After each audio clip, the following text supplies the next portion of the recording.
Nancy, bonjour. Bonjour. Bienvenue, merci de nous rejoindre. Je vous en prie. Vendredi, vous nous parlez aujourd'hui des personnes difficiles à manger. Non, à manager. À manager. Ça va pas.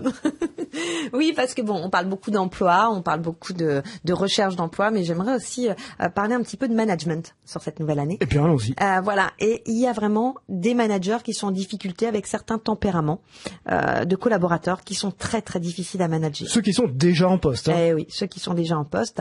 Donc, il faut savoir que c'est aussi un statut qui est pas évident, celui d'être manager. On en parlera dans une autre émission. Ouais. Mais c'est pas si simple que ça que de gérer une équipe.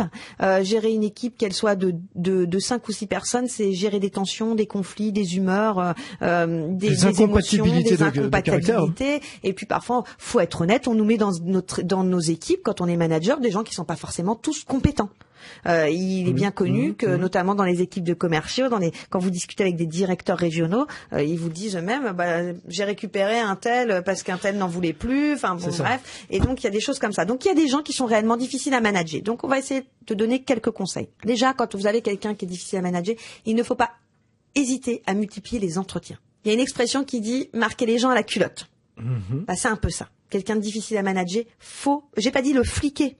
J'ai dit faut le maintenir, l'encadrer et le maintenir. C'est-à-dire lui mettre des deadlines. On se voit tous les jeudis, je veux ton reporting tous les mardis à telle heure, à telle heure, à telle heure. Il faut vraiment essayer de le recadrer et de réinstaurer un lien hiérarchique. Parce que dans les gens qui sont difficiles à manager, il n'est pas rare d'avoir ce que j'appelle des vieux de la vieille, des gens qui sont, d'un point de vue ancienneté, plus anciens dans l'entreprise que le manager lui-même.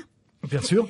Et qui outrepassent un petit peu leurs droits, qui se croient un peu tout permis, qui n'hésitent pas aussi à dire au manager, oh attends, des gens comme toi, je serai encore là, que toi tu seras déjà parti. Voilà, ça c'est déjà vu. Ça c'est déjà entendu. Voilà, d'avoir des gens qui se permettent aussi un certain laxisme dans leur poste parce que ils se sentent un petit peu indéboulonnables et donc ils font un peu la pluie et le beau temps et ce sont souvent eux aussi qui font la pluie et le beau temps au niveau du moral de l'équipe. C'est-à-dire qu'ils court-circuitent l'autorité du manager. Donc ces gens-là sont très difficiles à gérer. Qu'est-ce qu'il faut faire ? Qu'est-ce qu'il faut faire ? Eux, c'est pareil, ouvrir le dialogue. Alors ne pas les traiter différemment, genre comme ça se faisait il y a 20 ans, je les invite à déjeuner, etc. Parce qu'après ils deviennent odieux avec le reste de l'équipe. Mais par contre, oui, leur donner plus de temps, plus d'écoute et essayer de trouver, c'est ça le rôle du manager aussi, il faut pas l'oublier, c'est de trouver pourquoi il y a ce comportement-là. Il y a forcément eu quelque chose avec un manager précédent, mais il faut essayer de creuser. Et ne pas hésiter à signaler ces dysfonctionnements à la hiérarchie supérieure. Un manager a toujours un N+1. Donc il faut aller savoir aussi, faut apprendre aussi en tant que manager à savoir dire j'y arrive pas avec lui. Impeccable, merci beaucoup Nancy. On se donne rendez-vous le mois prochain en février. Oui, on se dit bon week-end. Voilà, et puis bonne année, c'est le dernier jour pour souhaiter la bonne année. Exactement. Donc, n'oubliez pas. Merci Alain.